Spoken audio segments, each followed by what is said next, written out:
안녕하세요. 오늘도 공부도 게임처럼 1구 강의 열심히 들으려고 오신 여러분들 반갑습니다. 오늘은 문제로 공부하기 스킬에 대해서 알려줄 건데요. 이게 굉장히 중요한 강의인데 여러분들한테 알려주려고 결심을 하게 된 게 지난번 강의 때문이었어요. 지난번 강의 끝 말미에 여러분들한테 9월 평가원 사령을 풀어보고 자기 말로 바꿔보기, 그림 그리기, 어, 그래서 댓글 달기 공법을 한번 적용해 보라고 여러분들한테 직접 말했었는데 너무나 생각 이외로 잘해 주셔가지고 되게 감동받았어요. 아, 너희들이 뭔가 정말로 내가 공부를 잘하고 싶다는 향상심이 있구나. 그래서 선생님의 말을 그렇게 좀 받아들이고 열심히 해보겠다는, 내가 뭔가 바뀌겠다는 의지가 있구나라는 거를 몸소 느낄 수 있어가지고 굉장히 감동이었고, 아, 이게 이 컨텐츠를 원래 처음부터도 열심히 하려고 했지만 더 공을 들여서 좋은 공부 방법들을 많이 알려줘야겠다라는 생각이 들었습니다. 근데 사실 공부 방법이라고 하면 사람에 따라 적용해도 될지 적용해도 안 될지라고 고민하는 부분이 있잖아요. 근데 여러분들은 여기서 배운 공부 방법들은 반드시 적용한다라는 마음가짐으로 하셔야 됩니다. 우리 친구들은 기본적으로 3등급 이하 국어 공부를 어떻게 해야 될지 모르는 친구들이기 때문에 효율을 따지기보다는 반드시 그 방향성, 타당성이 맞다라고 한다면 그 방향을 쫓아가는 것들이 필요하다. 그래서 오늘은 문제로 공부하기에 대해서 알려드리도록 하겠습니다. 오늘 제목 보시면 문제로 공부하기라고 나와 있고 부제에 보시면 내신, 수능, 기출문제 왜 푸는지에 대해서라고 나와 있는데요. 그거에 대해서 먼저 얘기를 해보고 적용해보고 마지막에 정리하고 금방 끝내도록 하겠습니다. 넘어가죠. 이 줄창 얘기하는데요. 시험에 나온 작품은 다시는 안 나옵니다. 그쵸? 우리 올해 나왔던 이용학의 그리움은 수능에 다시 나오려면 꽤 오랜 시간이 걸릴 거예요. 최소한 여러분들 수능 시험에는 안 나온다. 확실한 건. 그러면은 선생님이 여러분들이 그래서 정답을 맞추는 공법을 할 필요가 없고 그 자습서에서 그걸 찾아가지고 외우는 공부를 하면 안 된다라고 이야기했었는데 선생님 그럼 너희들이 질문을 할 수가 있어요. 선생님 그러면 그거 왜 풀어요? 어차피 안 나오는 거 뭐 하러 풀어요? 풀 이유가 없잖아요. 라고 할 수 있는데 여기 한번 보도록 하겠습니다. 자, 이디엇 바보들은 어떻게 생각하냐면 기출문제를 풀면서 중요한 문학 작품이 기출문제를 나왔을 테니까 이걸 풀면 새로운 문학 작품도 풀 수 있을 거야 라고 이야기하는 거죠. 이용학의 그리움을 내가 1번, 2번, 3번이 있는데 이걸 맞췄어요. 그러면은 내년 2022학년도 수능 그리고 여러분이 보게 될 2023학년도 수능도 맞출 수 있을 거야 라고 생각하는 거죠. 어느 정도 타당성이 있어요. 어느 정도 타당성이 있습니다. 이 앞에 문제를 맞힌 사람은 이걸 맞힐 가능성이 높죠. 근데 여러분들 만약 이거 틀린 사람은요? 틀린 사람은 여기서 틀릴 거예요 똑같이? 아니잖아요. 맞춰야 되잖아요. 그렇다면은 이 틀린 거에서 뭔가 얻어가는 게 있어야 맞히는 걸로 발전을 하려고 공부를 하는 거잖아요. 근데 그런 발전을 생각하지 않고 여기서 맞췄으니까 맞힐 거야 라고 하는 건 발전은 없고 그냥 스스로의 실력을 확인하는 것밖에 안 되는 겁니다. 확인.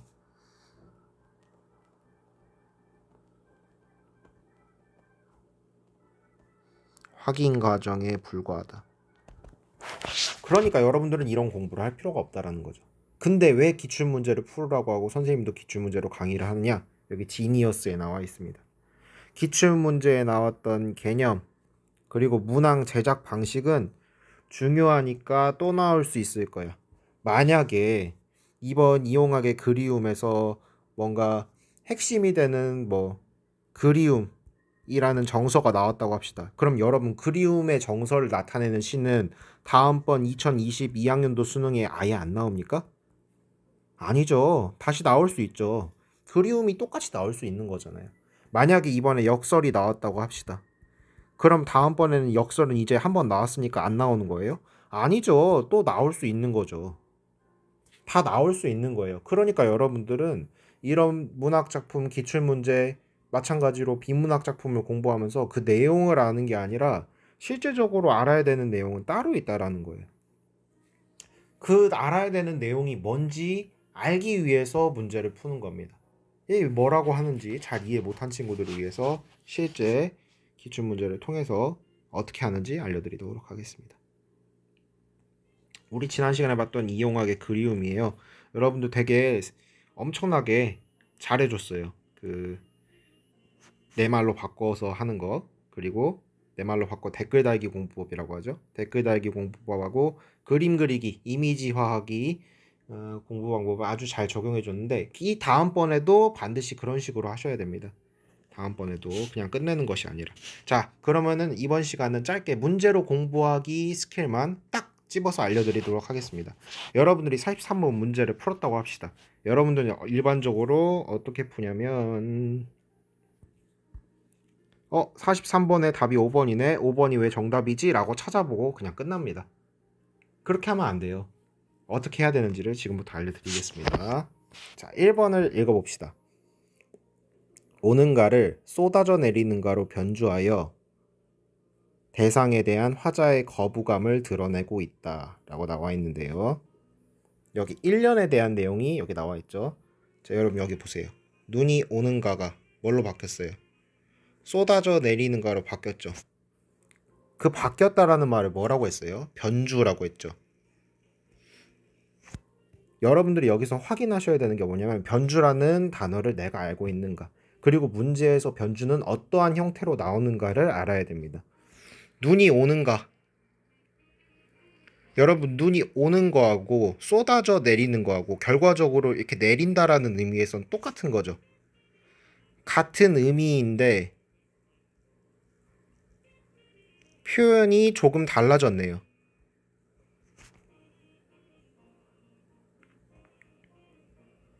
아, 이런 걸 변주라고 하는구나.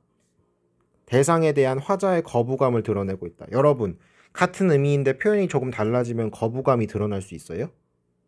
서로 연관관계가 없잖아요. 변주랑 거부감을 드러내고 있다는 건 연관관계가 없어요. 그리고 연관관계가 있는지를 보는 것도 중요하지만 여기서 거부감이 드러났는지를 보는 것도 중요합니다. 여러분, 눈이 오는가, 한방눈이 쏟아져 내리는가 이 부분을 보고 화자의 눈에 대한 거부감을 엿볼 수 있나요? 엿볼 수가 없죠. 그리고 뒤에를 읽어보면은 눈이 그렇게 부정적인 것만은 아니라는 걸 또 알 수가 있어요. 그럼 여러분들이 이렇게 공부를 했잖아요. 그럼 어떻게 하는 거냐면 정리를 하는 겁니다. 이런 식으로요. 1번, 여러분들의 언어로 정리하는 게 제일 좋겠죠. 변주는 같은 의미를 다른 표현으로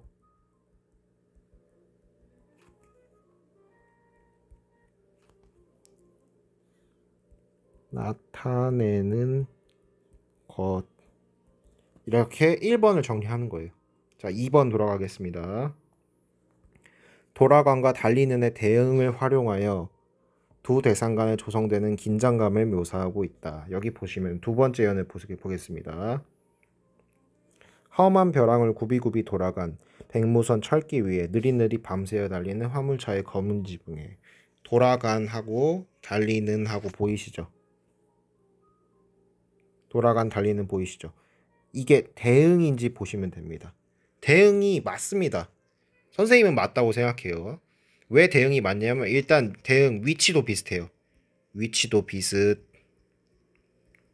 그리고 돌아간 달리는 해가지고 관형사형 어미 니은 나온 거 보이시죠? 쉽게 말해서 여러분들의 그 라임을 맞춘다고 하죠. 난 몰라요. 그런 거 나는 몰라요 하면서 요요 맞추잖아요. 이런 것처럼 라임이 맞았으니까 뭔가 이 두 개가 짝을 이루는 느낌이 있잖아요. 대응이라는 게 짝을 이룬다라는 거잖아요. 1대1 대응 우리 1차 함수에서 배웠잖아요. 2차 함수인가? 뭐 수학에서 배웠잖아요. 1대1 대응 함수라고. 이 돌아가나고 달리는 위치도 비슷하고 관형사형 어미도 니은도 비슷하고 움직인다는 이미지 측면에서도 돌아가다, 달리다, 움직이다는 의미상도 비슷하죠. 그러니까 대응한다고 볼 수 있죠. 근데 이 대응을 통해서 두 대상 간에 조성되는 긴장감이 묘사되고 있어요. 이거 두 개가 관련이 있습니까?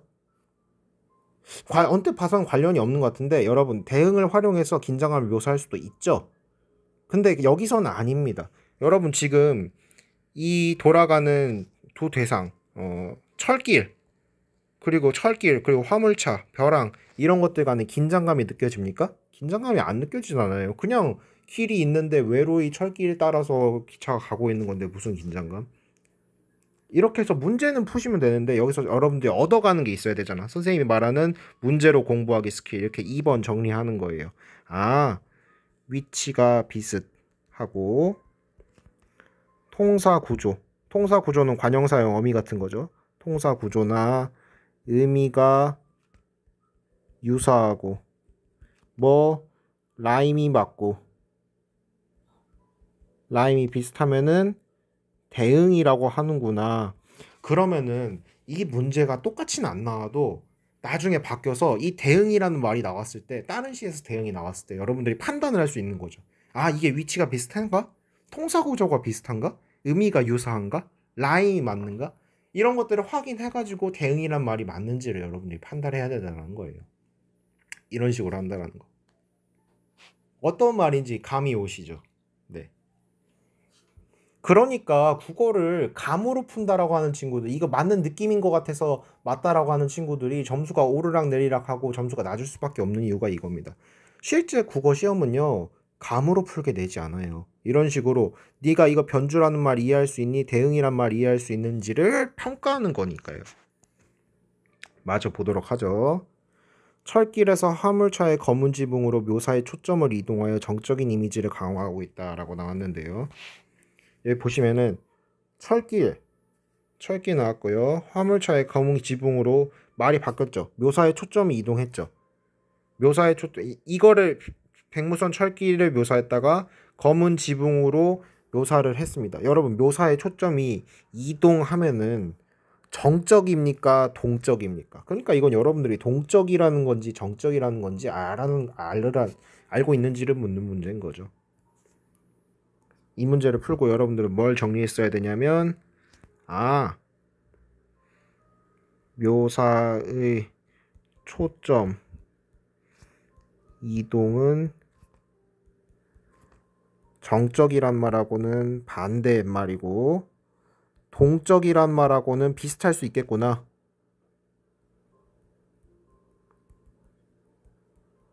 이런 식으로 정리를 해야 된다는 거죠.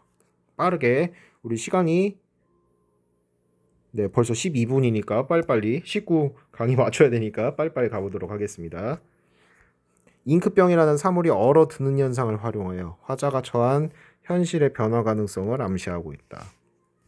여러분 얼어든다라고 나와 있죠. 이 현상을 활용해서 화자가 처한 현실의 변화 가능성을 암시하고 있다. 여러분 겨울철에 얼어요. 그럼 이게 현실이 변화한 거예요? 현실이 변화하려면 어떻게 됐어야 됐겠어요? 얼어드는 게 점차 녹아드는 게 나왔어야 현실의 변화 가능성이죠. 이제는 점점 녹아드는구나 라고 했겠구나. 이렇게 말이 나왔어야 되는 거죠. 4번에서는 어떤 걸 정리했어야 되냐면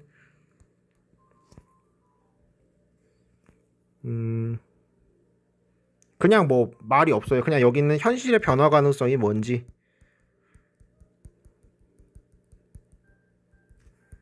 이 말이 무엇인지 현실의 변화 가능성은 대상이 주변 상황과 다르게 변해야 한다.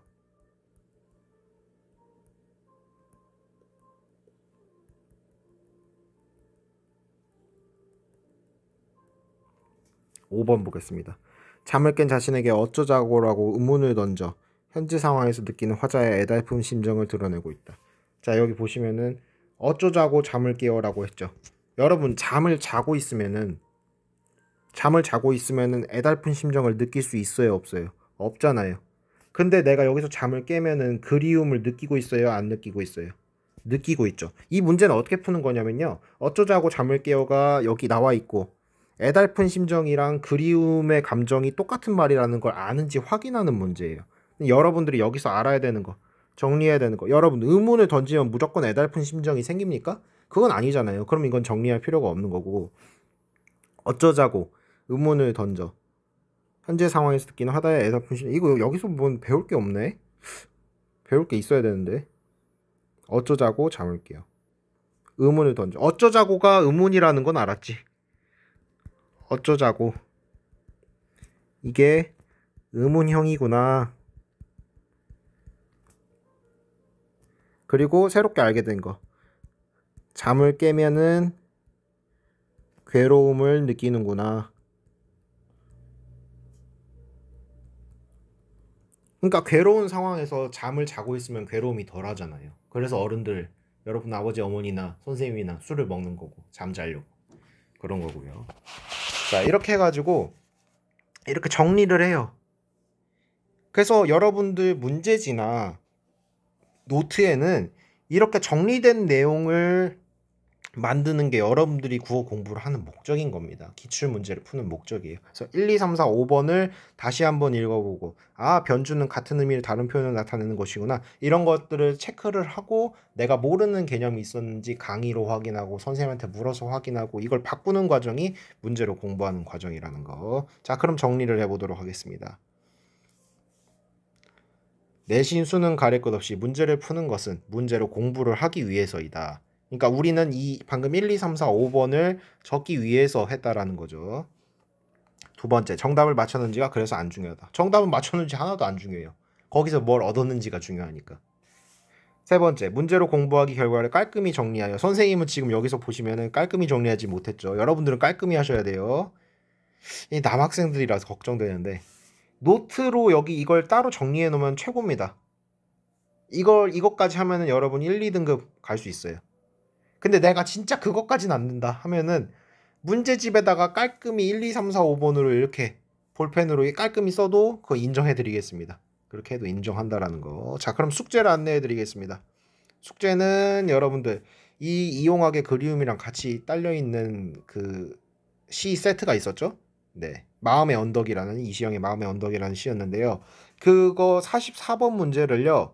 여러분들이 선생님이 한 대로 1번에선 무엇을 얻을 수 있었고 2번에선 무엇을 얻을 수 있었고 이렇게 해가지고 1, 2, 3, 4, 5로 해가지고 얻을 수 있었던 것, 알 수 있었던 것을 여러분들 스스로 분석해가지고 해설 강의 보지 마시고 틀려도 됩니다. 해설 강의 보는 게 제일 나쁜 거예요. 해설 보고 하면 안 돼요. 여러분들이 한번 여기서 얻을 수 있었다고 생각한 거, 내가 알 수 있었던 거를 1, 2, 3, 4, 5번으로 해서 댓글로 다루시면 되겠습니다. 댓글로 다시고요. 그리고 다음 시간에는 이거를 한번 해보도록 하겠습니다. 그래서 이거를 선생님이 실제로 이게 중요한 스킬이니까 어떻게 적용할 수 있는지를 한번 보도록 하겠습니다. 선생님 진짜 명강사지 않나요? 이게 지금 17분 지나고 있잖아요. 오늘도 19분 성공했습니다. 자, 문제로 공부하기 스킬에 대해서 배웠는데요. 이 시를 볼 때 여러분들이 하셔야 될 게 뭐였어요? 첫 번째가 일단은 댓글 달기 공부법 적용하시고요.